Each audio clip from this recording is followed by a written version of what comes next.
Kalau kemarin kita sudah membahas tentang gaya induksi dan medan magnet, kali ini kita coba akan membahas tentang arus bolak-balik ya. Jadi sebenarnya ada teori yang berkembang ya.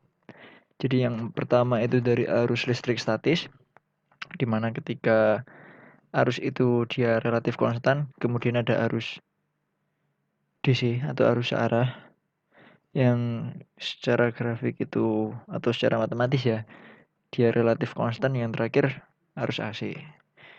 Nah, jadi kita akan membahas lebih dalam tentang konsep alternating current atau arus bolak-balik. Oke.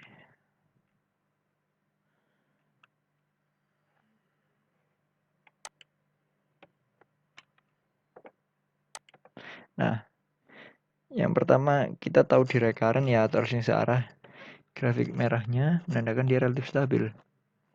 Sebenarnya kalau di aplikasinya kita bisa lihat dalam pendekatan matematik yang lebih dalam, dia adalah kumpulan dari banyak gelombang, sehingga kan dia dilihat kotak seakan-akan dia lurus. Jadi arus yang searah itu merupakan arus yang relatif konstan terhadap waktu. Sedangkan arus listrik bolak-balik itu merupakan arus listrik yang berubah terhadap waktu dengan tertentu. Lihat ya, ini grafik sinus. Ini ya, dia akan terus seperti itu sampai terus. Dan ini arah elektronnya, dia bolak-balik. Kalau dia arus searah kan elektronnya stabil. Nah, jadi lebih dalamnya perbedaan antara arus AC dan DC itu ada 3 ya. Yang pertama arus listrik AC berubah dan DC relatif konstan terhadap waktu. Yang kedua arus AC bereaksi terhadap R, L, dan C, dan arus DC tidak bereaksi terhadap L. Lalu yang ketiga adalah arah elektron arus DC searah dan AC tidak, seperti yang kita bahas tadi ya. Lalu arus AC mengalami gejala transien atau gejala peralihan. Jadi yang dimaksud dengan searah itu ini loh. Nah, elektronnya gerak terus ya. Kalau di sini kan dia bisa bolak-balik. Ya, jadi karena tadi sudah dibahas bahwa dia dalam arus AC itu dia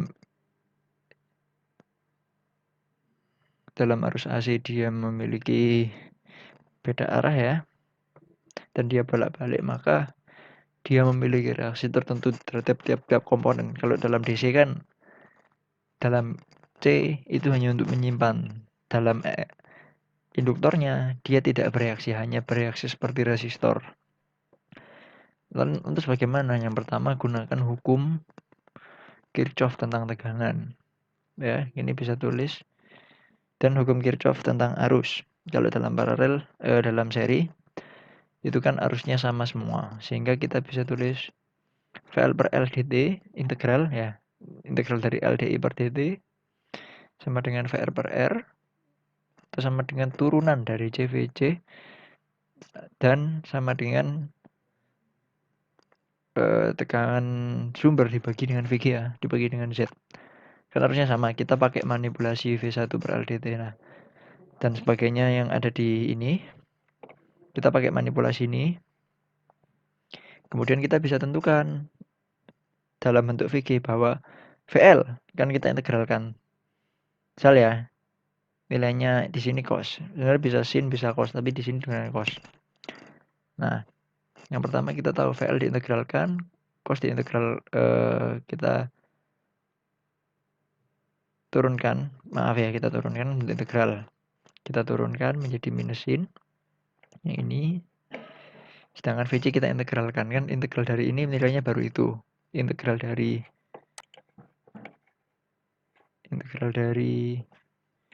ini, mohon maaf, integral dari ini kan. Ini kalau diintegralkan menjadi ini, tapi ini diturunkan menjadi ini, sehingga VL itu minus sin omega theta kali X per Z, yang C-nya dia positif sinus dikali XC per Z, yang FR atau tegangan pada R ini dia senilai dengan sekian. Nah, kita bisa pakai interpretasi secara matematika ya. Minus sin omega theta sama dengan cos omega theta minus pi per 2. Sedangkan sin omega theta bisa cos omega theta plus pi per 2. Nah, itu sebabnya kenapa dalam rangkaian RLC tegangan pada L dia terlambat, tapi pada C dia mendahului. Nah, sebabnya gini ya, gara-gara ini penyebabnya. Oke, kita lanjut. Nah, jadi ini sudah dan seperti ini. Kita kemudian bisa tahu I yang lewat, Q berapa DI per theta. Nah, I-nya kan konstan. I-nya kita bisa tulis VG per Z dikali cos omega theta per sini kan VG dibagi Z impedansi total. G-nya tinggal kita integralkan, cos omega theta keluar, diintegralkan menjadi sinus hingga sinus ini. Sedangkan perubahan arusnya pada L gimana? Ya, tinggal diturunkan. Maka dari persamaan ini ketika kita masukkan menjadi ini. Nah, karena dia fase, dalam vektor dia berlaku seperti ini. Karena dia perbedaan 90 derajat dan sekian tadi. Lantas yang kedua, nah bagaimana kalau pada rangkaian paralel? Kalau pada rangkaian paralel itu kan tegangannya sama semua tapi I-nya yang berbeda. Sehingga kita bisa manipulasi V1 sama dengan V2 sama dengan V3. Ini ya. Kita bisa tuliskan L DI per dt sama dengan Q per C, Q bagikan C dikalikan I kali R sama dengan Fs. Sehingga tegangan sumber dibagi nilainya ini adalah kita dapat tahu I yang lewat di R, di L, dan di C. Dengan cara bagaimana? Dibagi dengan hambatannya masing-masing.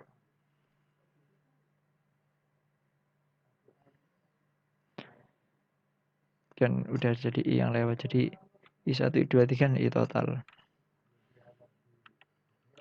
Nah, dengan manipulasi Kirchhoff ya sama seperti pada arus searah. I-nya sama semua, karena I-nya sama kan, V-nya sama semua, maaf kan bisa dicoret. Sehingga kalau pada rangkaian paralel, itu berlaku seperti sebagaimana pada rangkaian paralel pada arus searah di mana superimpedansi sama dengan super R kuadrat dan sebagainya kan. Kira-kira linear begitu. Nah, kira-kira kalau digambar vektor begini. Yang merah ini untuk yang merah ini ya. Yang merah ini untuk seri, yang ini untuk paralel. Terus pada suatu saat dia beresonansi sehingga seperti ini. Ya. Omega L, omega C, omega kuadrat sama dengan super LC. Sehingga F 2πf sama dengan super LC setengah akar ya. Ini sebenarnya akar. Maka F sama dengan super 2π super LC pangkat setengah. Ya. Berikutnya adalah gejala transien.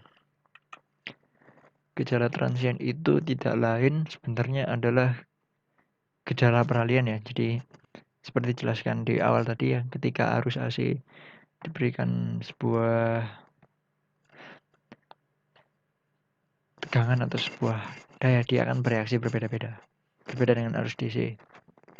Yang dia hanya reaksinya resistif, tapi ini kan reaksinya bisa kapasitif maupun induktif. Nah, secara matematis ketika dia meluruh didefinisikan dengan fungsi eksponensial yang menandakan terisi atau terbangnya muatan pada suatu komponen.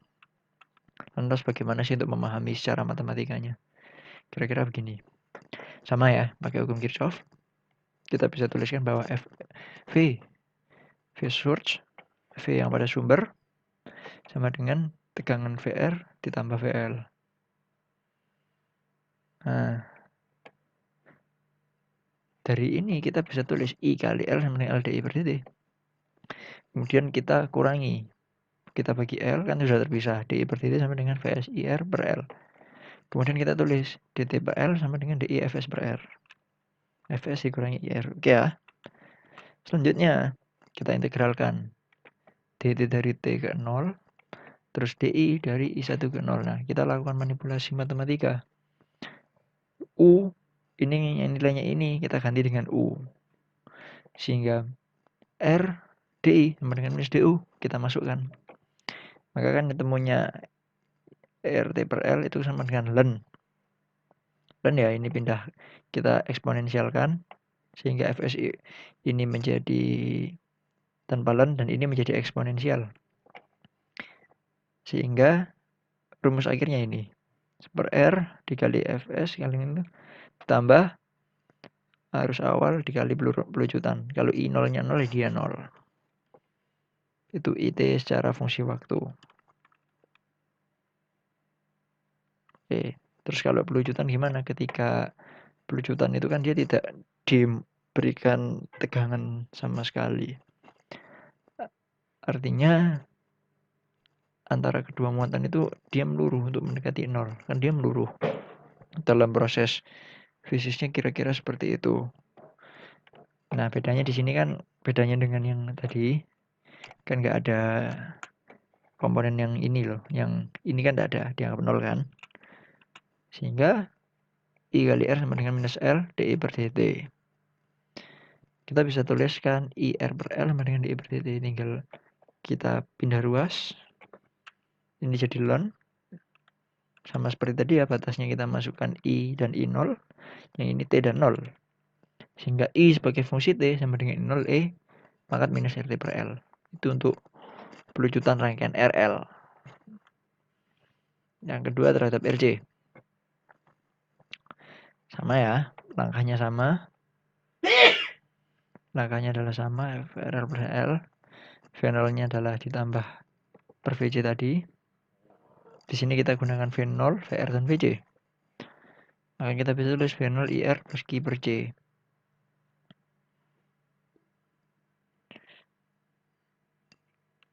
Lalu kita bisa ganti I, itu kan dq per dt. Perubahan arus data waktu.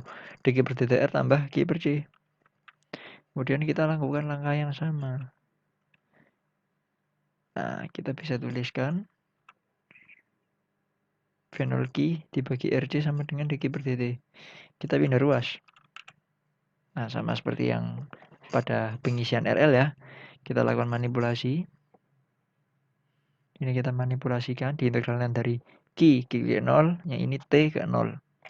Sehingga TRC sama dengan ln V minus Q0 per V minus Q kali T. Oke.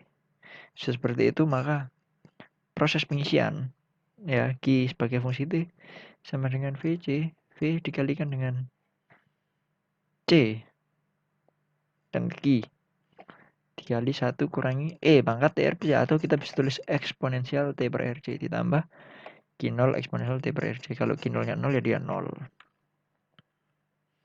Kalau pelucutan juga sama. Bedanya yang di sini dia diberikan 0. Diberikan 0. Maka minus Q per RC sama dengan dq per dt. Diintegralkan dari T ke 0, QT per 0 sama ya. Sehingga Q sama dengan Q0 eksponensial minus T per RC. Artinya dia meluruh. Kita lanjutkan. Nah, ini singkat ya aplikasi arus AC. Kita sebenarnya sudah banyak tahu terkait aplikasinya.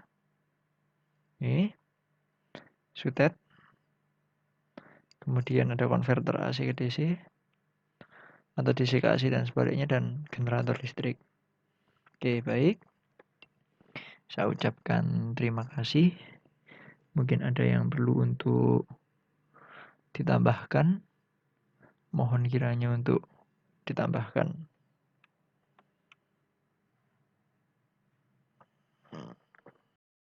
Ya, mohon maaf mungkin ada yang bisa dipahami. Saya mengucapkan terima kasih.